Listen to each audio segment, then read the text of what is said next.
Ahmet abi, çek de ayağımıza dolanmasın diye. Dans edelim, eğlenelim falan dediler. Peki araya şunu sıkıştırmayalım mı hatunlarla nasıl tanış olduğumuzu? Ordinary Taya abi. İnanılmaz güler yüzlü, sıcakkanlı. Normal standart bir tanışma hikayesiydi. Gelelim seninkine. Sen devam et kanka. Benimki birazcık daha ilginç gelişti. Asla öyle bir şey değilmiş. Kız ilk defa buraya gelmiş. Ve hani benim... İlk defa Tuktuğa binmiş, ilk defa benim karşıma gelmiş. Yani Hatun'un ne kadar şanssız olduğunu siz düşünün. Bir gülümsedim, bu utandı, kafasını çevirdi falan. Ben gülümsedim, ben utandım, kafamı çevirdim ama hepsi kolpa bunlar. Ki asla senin utandığını görmem ben.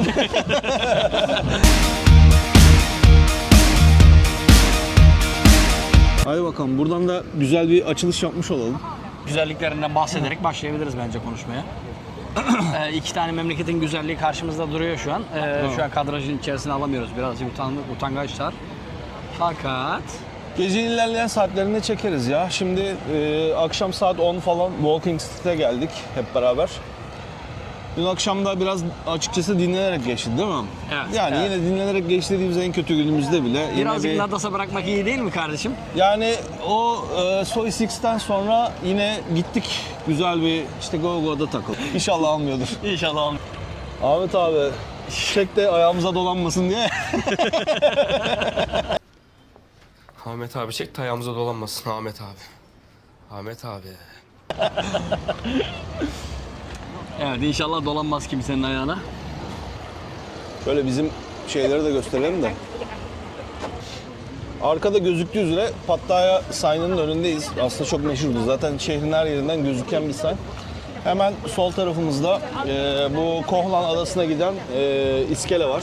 İşte bu feribotların, vapurların kalktığı yer. Bugün ne günlerden? Perşembe. Yarın da buradayız. Sonra cumartesi. Oldu mu o kadar be ya? Dördüncü Abi daha gün. dün geldik gibi sanki ya. O çok hızlı geçiyor burada zaman. Evet, evet. Neyse, cumartesi.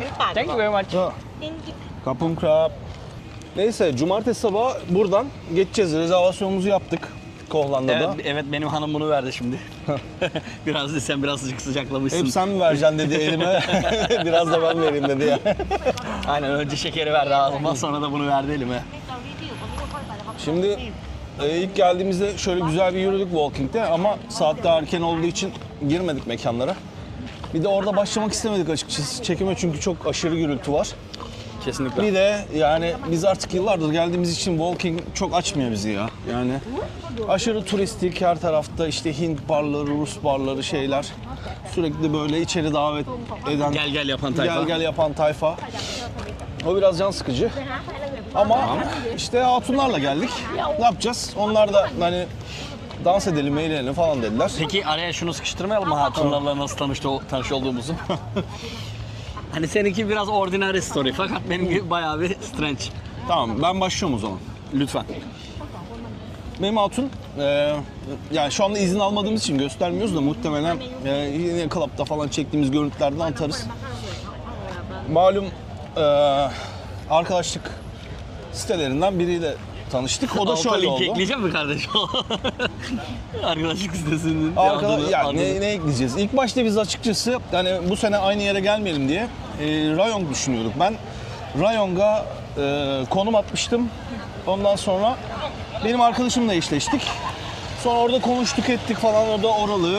Hemen karşısında çok güzel bir ada var, Samet diye. Aynı Pattaya ve şey gibi düşünün, Kohlan gibi düşünün. Ondan sonra biraz konuştuktan sonra şeyi söyledi. Yani hani burası gerçekten çok fazla yapılacak bir şey yok. Gece hayatı yok. Hani sıkılabiliriz.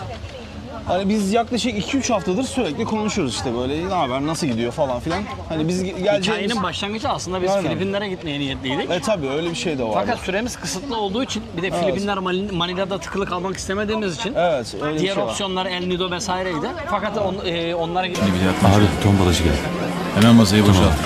gitmek için de en az birerden 2 gün harcayacağımız için Evet. tatilimizi efektif değerlendirmek amacıyla bildiğimiz yere geldik. Bildiğimiz yere geldik, aynen öyle. Hatta dedik ki yine işte deniz, kum, güneş, doğa tatili de istiyoruz bir taraftan. O yüzden Kesin de... onu isteyerek geldik, o da ayrı mevzu. Evet. Yani o bizim asıl amacımız, biliyorsunuz yani. Evet sevgili arkadaşlar, burada çok kısa bir araya giriyorum. Biliyorsunuz bu tarz içeriklerin devamı ve bu işin devamlılığını sağlayabilmemiz adına bunu yapmamak için çok direndim, emin olabilirsiniz. Ama sizlerin desteği çok önemli.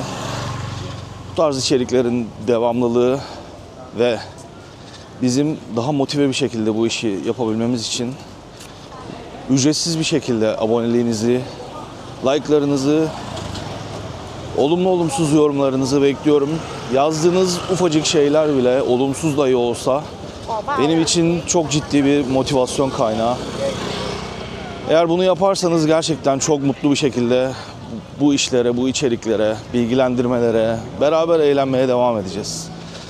Şimdiden destekleriniz için çok teşekkür ediyorum ve iyi seyirler diliyorum. Kendinize dikkat edin.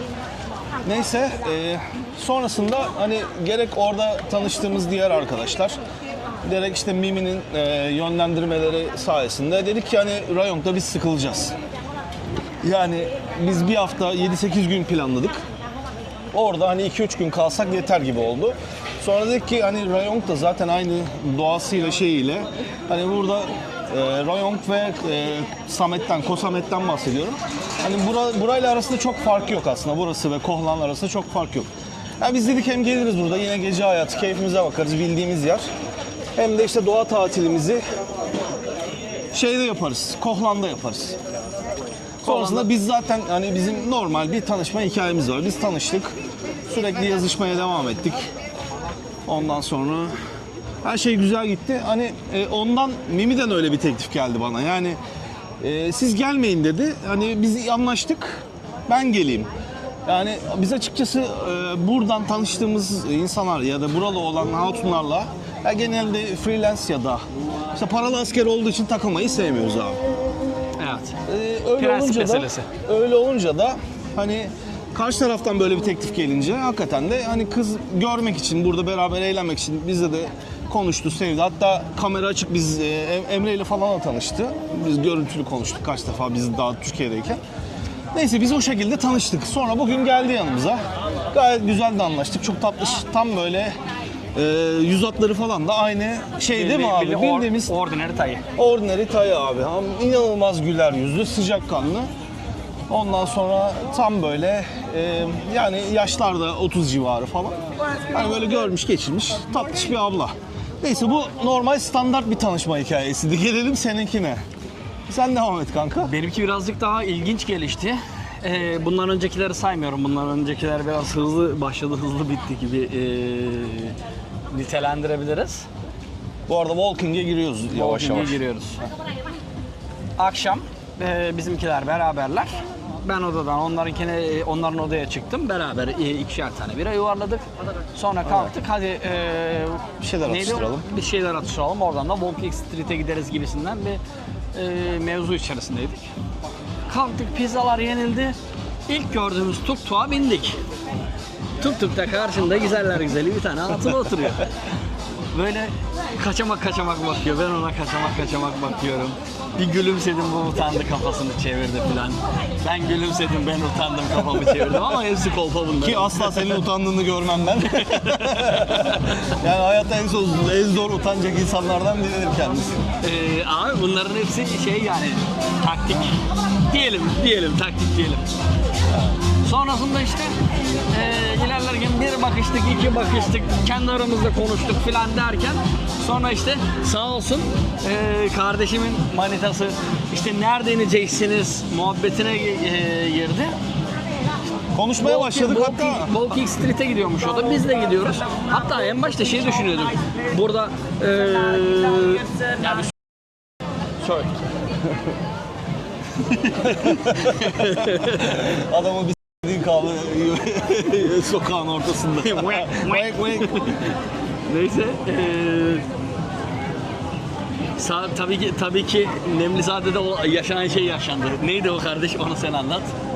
Yani biliyorsunuz o 2. sezon ve 3. sezonu sürekli Tuğba'yı yanlarında götürüp bütün pis işlerine ortak etme muhabbeti vardır. Yani kötü bir iş yapacaksan eğer yanında bir kadın olması her zaman işi kolaylaştırır değil mi? Make it legalize. Aynen. Legalize eder baba. Sonra neyse biz aslında farklı tahminlerde bulunduk değil mi? Ben onu da söyledim hatta. Hatta dedim ki Emre baktım, Dayı bir git. Emre baktım kesişmeye başladı Hatun'a, dedim ki bayağı da güzel giyinmiş böyle hazırlanmış akşama. Dedim ki kesin akşam klaba gidiyor, orada işte birilerini ayıklamaya falan gidiyor bu kız falan diye düşündüm. Halbuki asla öyle bir şey değilmiş. Kız ilk defa buraya gelmiş ve hani benim İlk defa Tuktuğ'a binmiş, ilk defa benim karşıma gelmiş. yani Hatun'un ne kadar şanssız olduğunu siz düşünün.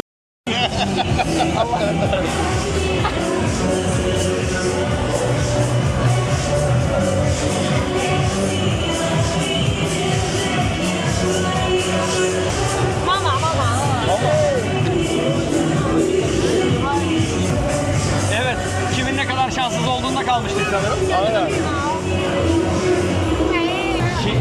She is such beautiful like you. Neyse Emre'yi anasına babasına gösteriyor, beğenecek mi falan diye bakalım. Oğlum çok çabuk tanıştırıldı Neyse anayla kanka babayla. dönmeden istemeye gideriz. Allah'ın emri, peygamberin kavli. Neyse sonra tesadüf eseri benim Anasını hatunun verdi kardeş.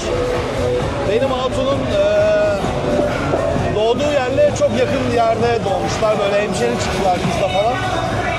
Böyle güzel bir kaynaşma oldu. Sonra hani biz davet ettik. Yalnız takılıyormuş bu arada. O da hani ne yapsam ne etsem yalnız başıma eğlenmek istemiyorum falan gibi muhabbetler oldu. Sonra biz tabii Emre yalnız olduğu için dedik ki gelsin direkt bizde takılsın diye. Hikaye bu şekilde başladı. Bundan sonra nasıl gelişir? İlerleyen bölümlerde bunların istişaresini yaparız. Aynen. Ay, götümüze baka baka odamıza da gidebiliriz. Ama Allah'ın emri peygamberin kavliyle istemeye de gidebiliriz. Tabii öyle şeyler de olabilir, belli olmaz yani. Aynen. Bu arada arkada çok müzik var. Burayı çok fazla konuşarak geçirmeyelim bence. You say slow down. I don't like to move too fast. It drowns the truth with things that are not real, and I really want us to be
Söyleyeceğimin başında söyleyeyim mi? Emre'nin altında Tuktuk'ta tanışmıştık. İşte bize ilk defa Pattaya'ya geldiğini, ilk defa Walking Stick'e geldiğini söyledi. Gariplikler ondan sonra başladı.